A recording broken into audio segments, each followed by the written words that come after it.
Paper 61. The Mammalian Era on Urantia. The era of mammals extends from the times of the origin of placental mammals to the end of the Ice Age, covering a little less than 50 million years. During this Cenozoic age, the world's landscape presented an attractive appearance: rolling hills, broad valleys, wide rivers, and great forests. Twice during this sector of time, the Panama Isthmus went up and down. 3 times Bering Strait land bridge did the same. The animal types were both many and varied. The trees swarmed with birds, and the whole world was an animal paradise, notwithstanding the incessant struggle of the evolving animal species for supremacy. The accumulated deposits of the 5 periods of this 50-million-year era contain the fossil records of the successive mammalian dynasties and lead right up through the times of the actual appearance of man himself. 1. The new continental land stage, the age of early mammals. 50 million years ago, the land areas of the world were very generally above water, or only slightly submerged. The formations and deposits of this period are both land and marine, but chiefly land. For a considerable time the land gradually rose, but was simultaneously washed down to the lower levels and toward the seas. Early in this period, and in North America, the placental type of mammals suddenly appeared, and they constituted the most important evolutionary development up to this time. Previous orders of non-placental mammals had existed, but this new type sprang directly and suddenly from the pre-existent reptilian ancestor whose descendants had persisted on down through the times of dinosaur decline. The father of the placental mammals was a small, highly active, carnivorous, springing type of dinosaur. Basic mammalian instincts began to be manifested in these primitive mammalian types. Mammals possess an immense survival advantage over all other forms of animal life in that they can 1. Bring forth relatively mature and well-developed offspring. 2. Nourish, nurture, and protect their offspring with affectionate regard. 3. Employ their superior brain power in self-perpetuation. 4. Utilize increased agility in escaping from enemies. 5. Apply superior intelligence to environmental adjustment and adaptation. 45 million years ago, the continental backbones were elevated in association with a very general sinking of the coastlines. Mammalian life was evolving rapidly. A small reptilian, egg-laying type of mammal flourished, and the ancestors of the later kangaroos roamed Australia. Soon there were small horses, fleet-footed rhinoceroses, tapirs with proboscises, primitive pigs, squirrels, lemurs, opossums, and several tribes of monkey-like animals. They were all small, primitive, and best suited to living among the forests of the mountain regions. A large ostrich-like land bird developed to a height of 10 feet and laid an egg 9 by 13 inches. These were the ancestors of the later gigantic passenger birds that were so highly intelligent and that one time transported human beings through the air. The mammals of the early Cenozoic lived on land, under the water, in the air, and among the treetops. They had from 1 to 11 pairs of mammary glands, and all were covered with considerable hair. In common with the later appearing orders, they developed 2 successive sets of teeth and possessed large brains in comparison to body size. But among them all, no modern forms existed. 40 million years ago, the land areas of the northern hemisphere began to elevate, and this was followed by new extensive land deposits and other terrestrial activities, including lava flows, warping, lake formation, and erosion. During the latter part of this epoch, most of Europe was submerged. Following a slight land rise, the continent was covered by lakes and bays. The Arctic Ocean, through the Ural Depression, ran south to connect with the Mediterranean Sea as it was then expanded northward, the highlands of the Alps, Carpathians, Apennines, and Pyrenees being up above the water as islands of the sea. The Isthmus of Panama was up. The Atlantic and Pacific Oceans were separated. North America was connected with Asia by the Bering Strait land bridge, and with Europe by way of Greenland and Iceland. The Earth's circuit of land in northern latitudes was broken only by the Ural Straits, which connected the Arctic seas with the enlarged Mediterranean. Considerable foraminiferal limestone was deposited in European waters. Today, this same stone is elevated to a height of 10,000 feet in the Alps, 16,000 feet in the Himalayas, and 20,000 feet in Tibet. The chalk deposits of this period are found along the coasts of Africa and Australia, on the west coast of South America, and about the West Indies. Throughout this so-called Eocene period, the evolution of mammalian and other related forms of life continued with little or no interruption. North America was then connected by land with every continent except Australia, and the world was gradually overrun by primitive mammalian fauna of various types. 2. The recent flood stage, the age of advanced mammals. This period was characterized by the further and rapid evolution of placental mammals, the more progressive forms of mammalian life developing during these times. Although the early placental mammals sprang from carnivorous ancestors, very soon herbivorous branches developed, and, ere long, omnivorous mammalian families also sprang up. The angiosperms were the principal food of the rapidly increasing mammals. The modern land flora, including the majority of present-day plants and trees, having appeared during earlier periods. 35 million years ago marks the beginning of the age of placental mammalian world domination. The southern land bridge was extensive, reconnecting the then enormous Antarctic continent with South America, South Africa, and Australia. In spite of the massing of land in high latitudes, the world climate remained relatively mild because of the enormous increase in the size of the tropic seas, nor was the land elevated sufficiently to produce glaciers. Extensive lava flows occurred in Greenland and Iceland, some coal being deposited between these layers. Marked changes were taking place in the fauna of the planet. The sea life was undergoing great modification. Most of the present-day orders of marine life were in existence, and foraminifers continued to play an important role. The insect life was much like that of the previous era. The florissant fossil beds of Colorado belong to the later years of these far distant times. Most of the living insect families go back to this period, but many then in existence are now extinct, though their fossils remain. On land, this was preeminently the age of mammalian renovation and expansion. Of the earlier and more primitive mammals, over 100 species were extinct before this period ended. Even the mammals of large size and small brain soon perished. Brains and agility had replaced armor and size in the progress of animal survival.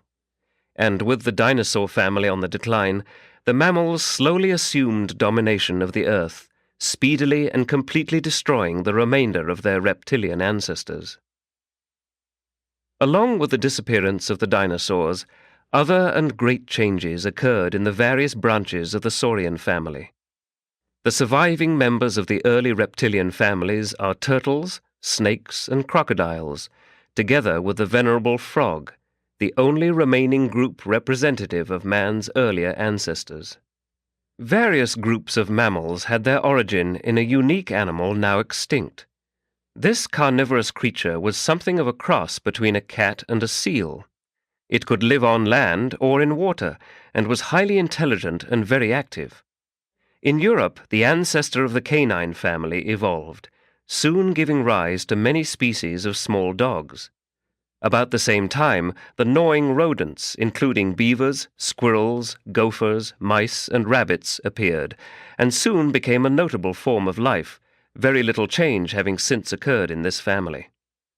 The later deposits of this period contain the fossil remains of dogs, cats, coons, and weasels in ancestral form. 30 million years ago, the modern types of mammals began to make their appearance. Formerly, the mammals had lived for the greater part in the hills, being of the mountainous types. Suddenly, there began the evolution of the plains or hoofed type, the grazing species, as differentiated from the clawed flesh-eaters.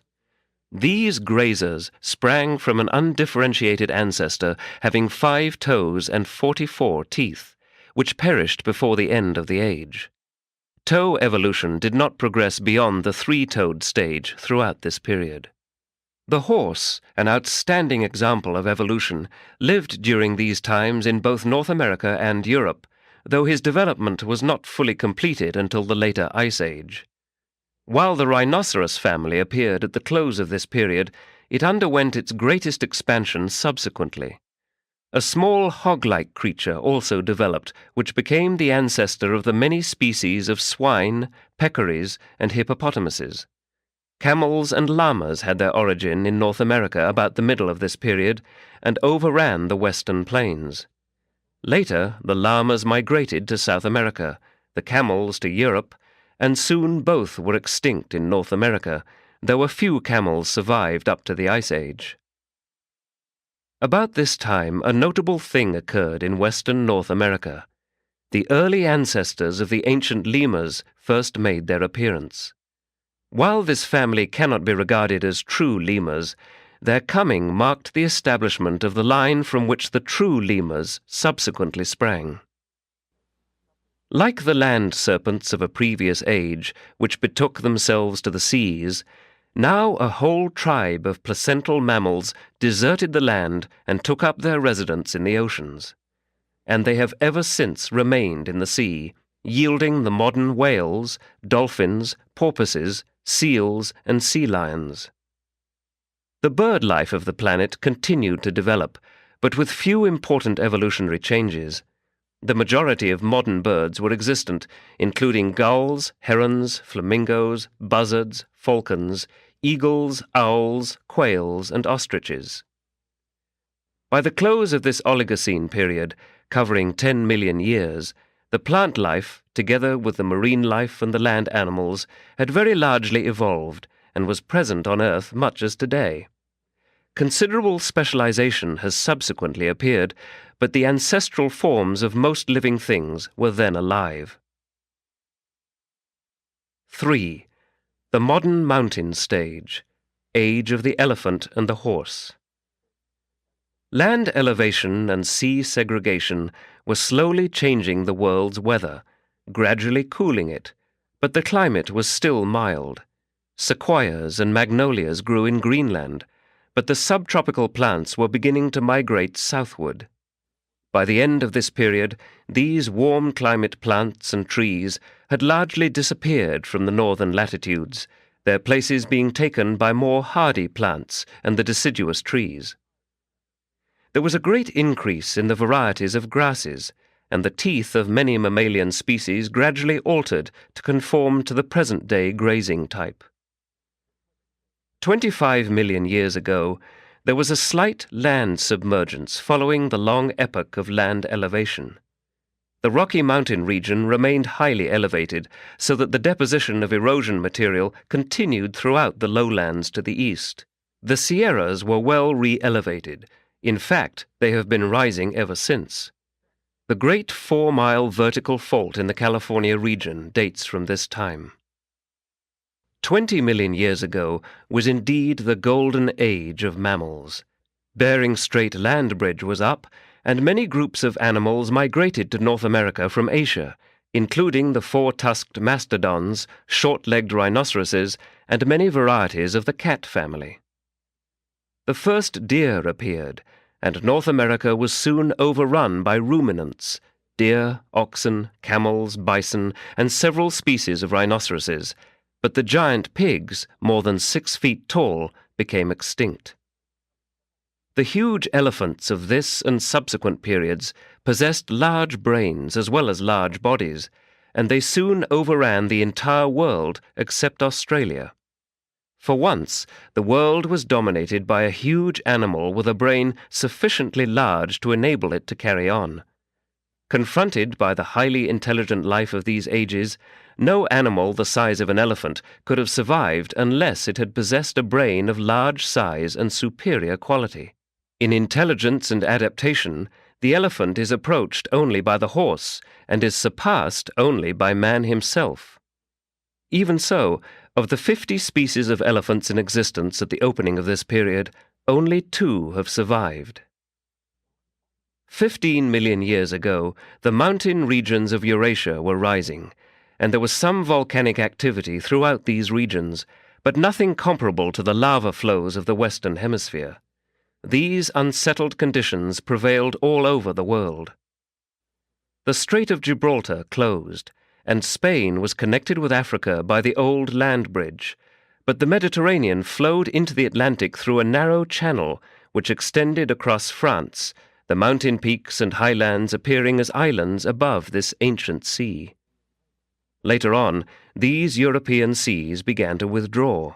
Still later, the Mediterranean was connected with the Indian Ocean, while at the close of this period the Suez region was elevated so that the Mediterranean became, for a time, an inland salt sea. The Iceland land bridge submerged, and the Arctic waters commingled with those of the Atlantic Ocean. The Atlantic coast of North America rapidly cooled, but the Pacific coast remained warmer than at present. The great ocean currents were in function and affected climate much as they do today. Mammalian life continued to evolve. Enormous herds of horses joined the camels on the western plains of North America. This was truly the age of horses as well as of elephants. The horse's brain is next in animal quality to that of the elephant, but in one respect it is decidedly inferior, for the horse never fully overcame the deep-seated propensity to flee when frightened. The horse lacks the emotional control of the elephant, while the elephant is greatly handicapped by size and lack of agility. During this period, an animal evolved which was somewhat like both the elephant and the horse, but it was soon destroyed by the rapidly increasing cat family. As Urantia is entering the so-called horseless age, you should pause and ponder what this animal meant to your ancestors. Men first used horses for food, then for travel, and later in agriculture and war. The horse has long served mankind and has played an important part in the development of human civilization. The biologic developments of this period contributed much toward the setting of the stage for the subsequent appearance of man. In Central Asia, the true types of both the primitive monkey and the gorilla evolved, having a common ancestor, now extinct. But neither of these species is concerned in the line of living beings which were, later on, to become the ancestors of the human race. The dog family was represented by several groups, notably wolves and foxes, the cat tribe by panthers and large saber-toothed tigers, the latter first evolving in North America. The modern cat and dog families increased in numbers all over the world. Weasels, martens, otters, and raccoons thrived and developed throughout the northern latitudes.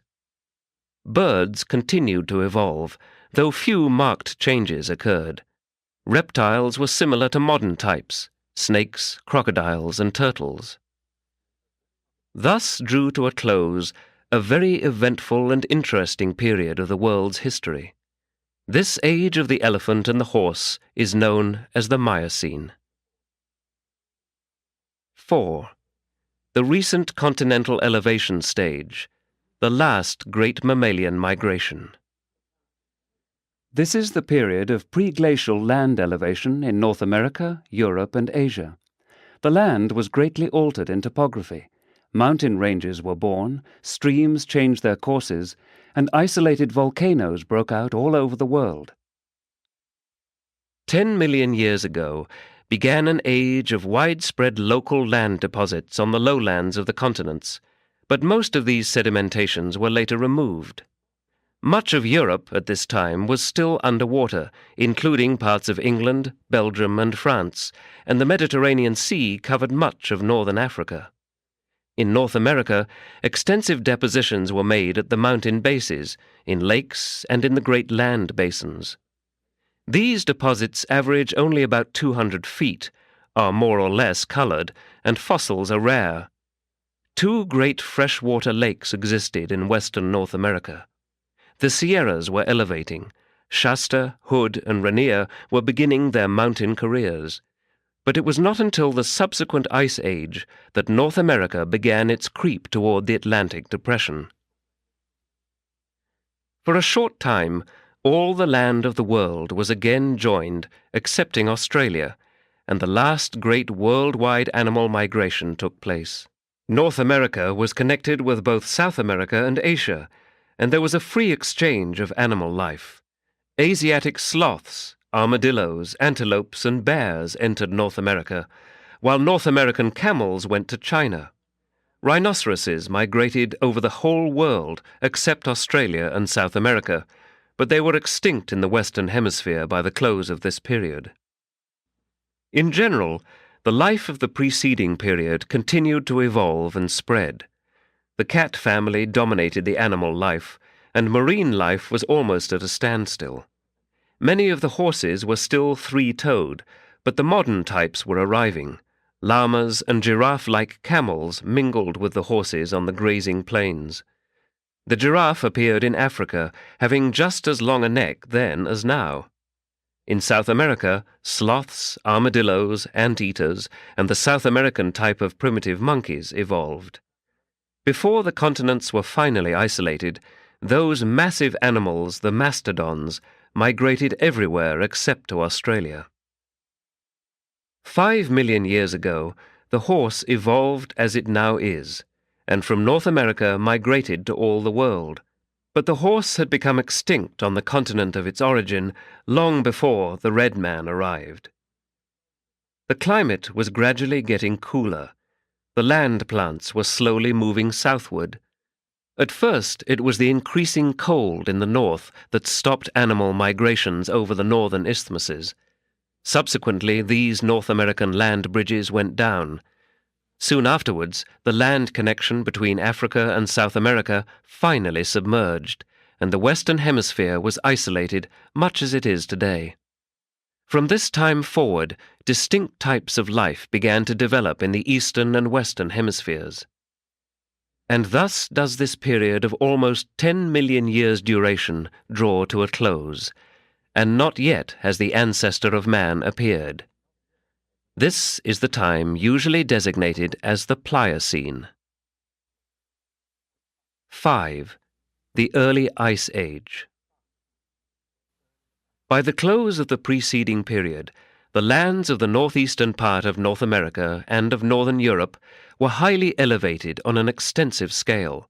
In North America, vast areas rising up to 30,000 feet and more. Mild climates had formerly prevailed over these northern regions, and the Arctic waters were all open to evaporation, and they continued to be ice-free until almost the close of the glacial period. Simultaneously with these land elevations, the ocean currents shifted, and the seasonal winds changed their direction. These conditions eventually produced an almost constant precipitation of moisture from the movement of the heavily saturated atmosphere over the northern highlands. Snow began to fall on these elevated and therefore cool regions, and it continued to fall until it had attained a depth of 20,000 feet. The areas of the greatest depth of snow, together with altitude, determined the central points of subsequent glacial pressure flows.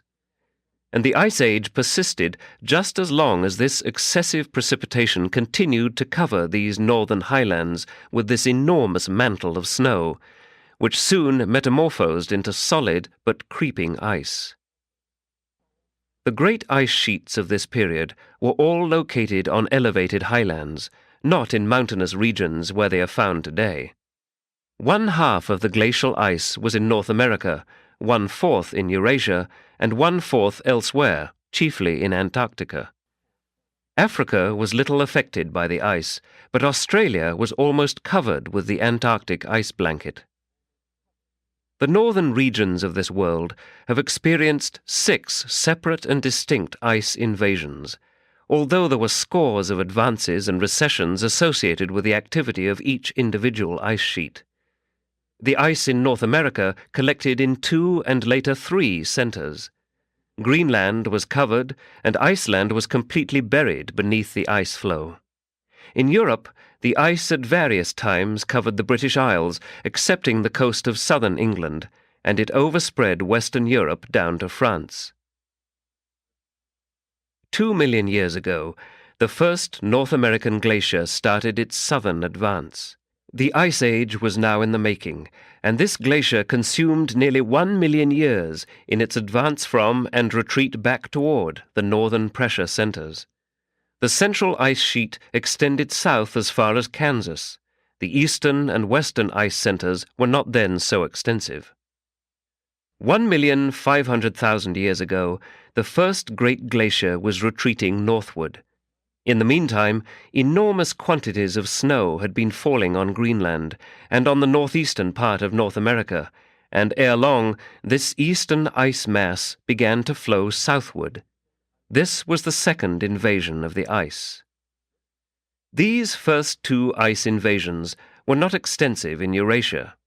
During these early epochs of the Ice Age, North America was overrun with mastodons, woolly mammoths, horses, camels, deer, musk oxen, bison, ground sloths, giant beavers, saber-toothed tigers, sloths as large as elephants, and many groups of the cat and dog families. But from this time forward, they were rapidly reduced in numbers by the increasing cold of the glacial period. Toward the close of the Ice Age, the majority of these animal species were extinct in North America. Away from the ice, the land and water life of the world was little changed. Between the ice invasions, the climate was about as mild as at present, perhaps a little warmer. The glaciers were, after all, local phenomena, though they spread out to cover enormous areas. The coastwise climate varied greatly between the times of glacial inaction and those times when enormous icebergs were sliding off the coast of Maine into the Atlantic, slipping out through Puget Sound into the Pacific, and thundering down Norwegian fjords into the North Sea. 6. Primitive man in the Ice Age. The great event of this glacial period was the evolution of primitive man. Slightly to the west of India, on land now underwater and among the offspring of Asiatic migrants of the older North American lemur types, the dawn mammals suddenly appeared. These small animals walked mostly on their hind legs, and they possessed large brains in proportion to their size and in comparison with the brains of other animals. In the 70th generation of this order of life, a new and higher group of animals suddenly differentiated. These new mid-mammals, almost twice the size and height of their ancestors and possessing proportionately increased brain power, had only well established themselves when the primates, the third vital mutation, suddenly appeared. At this same time, a retrograde development within the mid-mammal stock gave origin to the simian ancestry, and from that day to this, the human branch has gone forward by progressive evolution, while the simian tribes have remained stationary or have actually retrogressed. 1 million years ago, Urantia was registered as an inhabited world. A mutation within the stock of the progressing primates suddenly produced 2 primitive human beings, the actual ancestors of mankind. This event occurred at about the time of the beginning of the third glacial advance. Thus it may be seen that your early ancestors were born and bred in a stimulating, invigorating, and difficult environment. And the sole survivors of these Urantia aborigines, the Eskimos, even now prefer to dwell in frigid northern climes. Human beings were not present in the Western Hemisphere until near the close of the Ice Age. but during the interglacial epochs they passed westward around the Mediterranean and soon overran the continent of Europe. In the caves of Western Europe may be found human bones mingled with the remains of both tropic and Arctic animals, testifying that man lived in these regions throughout the later epochs of the advancing and retreating glaciers. 7. The continuing Ice Age. Throughout the glacial period, other activities were in progress, but the action of the ice overshadows all other phenomena in the northern latitudes. No other terrestrial activity leaves such characteristic evidence on the topography. The distinctive boulders and surface cleavages, such as potholes, lakes, displaced stone, and rock flour, are to be found in connection with no other phenomenon in nature. The ice is also responsible for those gentle swells or surface undulations known as drumlins. And a glacier, as it advances, displaces rivers and changes the whole face of the earth. Glaciers alone leave behind them those telltale drifts, the ground, lateral, and terminal moraines. These drifts, particularly the ground moraines, extend from the eastern seaboard north and westward in North America and are found in Europe and Siberia. 750,000 years ago, the fourth ice sheet, a union of the North American central and eastern ice fields, was well on its way south. At its height, it reached to southern Illinois, displacing the Mississippi River 50 miles to the west, and in the east it extended as far south as the Ohio River and central Pennsylvania. In Asia, the Siberian ice sheet made its southernmost invasion, while in Europe the advancing ice stopped just short of the mountain barrier of the Alps. 500,000 years ago, during the fifth advance of the ice, a new development accelerated the course of human evolution.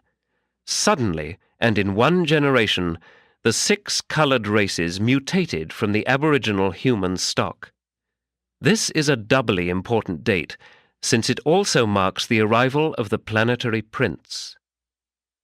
In North America, the advancing fifth glacier consisted of a combined invasion by all 3 ice centers. The eastern lobe, however, extended only a short distance below the St. Lawrence Valley, and the western ice sheet made little southern advance. But the central lobe reached south to cover most of the state of Iowa. In Europe, this invasion of the ice was not so extensive as the preceding one. 250,000 years ago, the 6th and last glaciation began, and despite the fact that the northern highlands had begun to sink slightly, this was the period of greatest snow deposition on the northern ice fields.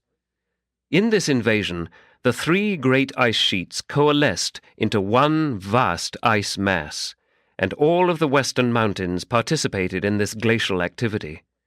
This was the largest of all ice invasions in North America. The ice moved south over 1,500 miles from its pressure centers, and North America experienced its lowest temperatures.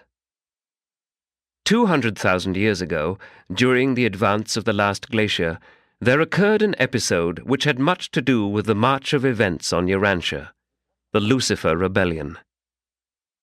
150,000 years ago, the 6th and last glacier reached its farthest points of southern extension, the western ice sheet crossing just over the Canadian border, the central coming down into Kansas, Missouri, and Illinois, the eastern sheet advancing south and covering the greater portion of Pennsylvania and Ohio.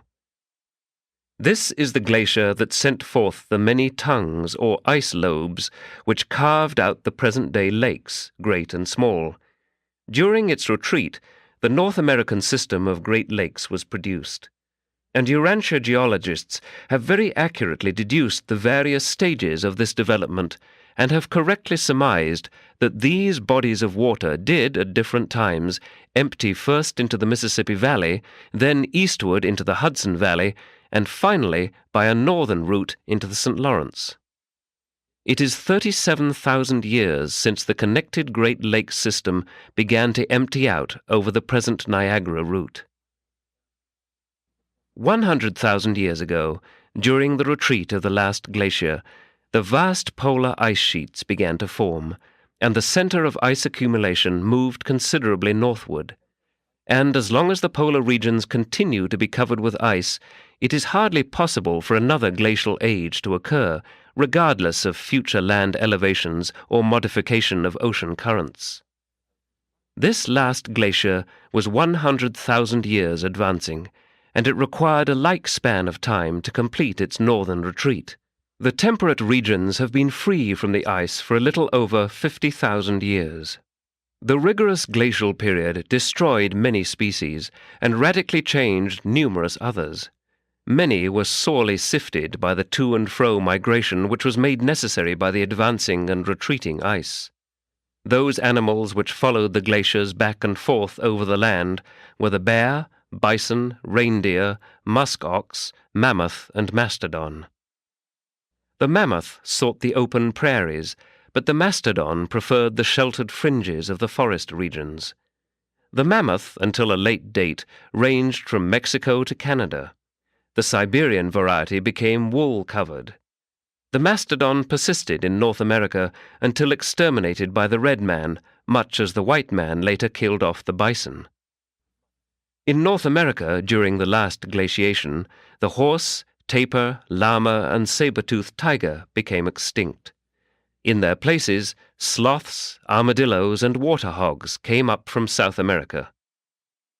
The enforced migration of life before the advancing ice led to an extraordinary commingling of plants and of animals, and with the retreat of the final ice invasion, many Arctic species of both plants and animals were left stranded high upon certain mountain peaks, whither they had journeyed to escape destruction by the glacier.